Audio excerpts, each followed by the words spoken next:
بسم الله الرحمن الرحيم. يا أيها الذين آمنوا لا تتخذوا عدوي وعدوكم أولياء تلقون إليهم بالمودة وقد كفروا بما جاءكم من الحق يخرجون الرسول وإياكم أن تؤمنوا بالله ربكم إن كنتم خرجتم جهادا في سبيلي وابتغاء مرضاتي تسرون إليهم بالمودة وأنا أعلم بما أخفيتم وما أعلنتم ومن يفعله منكم فقد ضل سواء السبيل.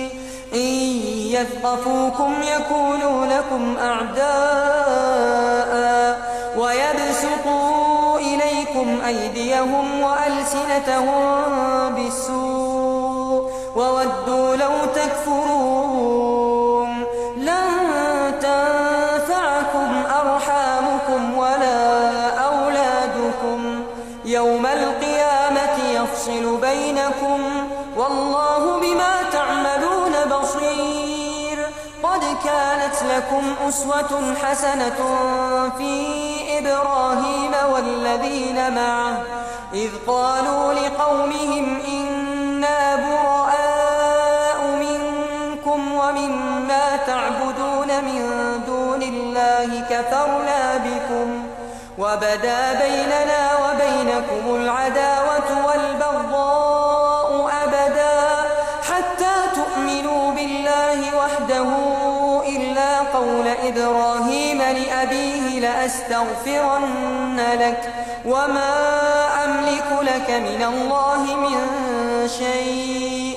ربنا عليك توكلنا وإليك أنبنا وإليك المصير. ربنا لا تجعلنا فتنة للذين كفروا واغفر لنا ربنا إنك أنت العزيز الحكيم. لقد كان لكم فيهم أسوة حسنة لمن كان يرجو الله واليوم الآخر ومن يتول فإن الله هو الغني الحميد. عسى الله أن يجعل بينكم وبين الذين عاديتم منهم مودة والله قدير والله غفور رحيم. لا ينهاكم الله عن الذين لم يقاتلوكم في الدين ولم يخرجوكم من دياركم أن تبروهم وتقسطوا إليهم إن الله يحب المقسطين. إنما ينهاكم الله عن الذين قاتلوكم في الدين وأخرجوكم من دياركم وظاهروا على إخراجكم أن تولوهم ومن يتولهم فأولئك هم الظالمون.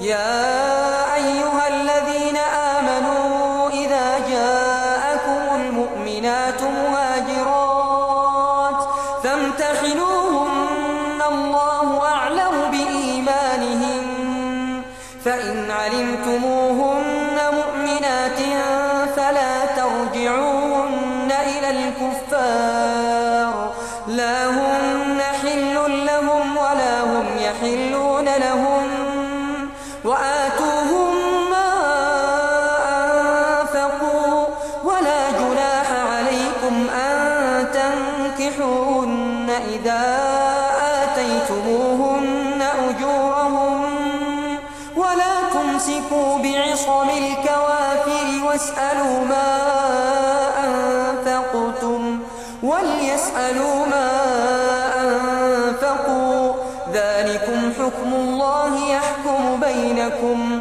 والله عليم حكيم.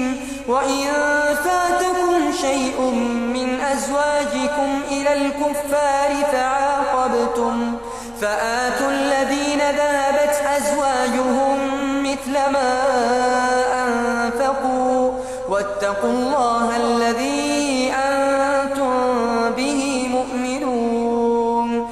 يا أيها النبي إذا جاءك المؤمنات يبايعنك على أن لا يشركن بالله شيئا ولا يسرقن ولا يزنين ولا يقتلن أولادهن ولا يأتين ببهتان يفترينه بين أيديهن وأرجلهن ولا يعصينك في معروف فبايعهن واستغفر لهن الله إن الله غفور رحيم.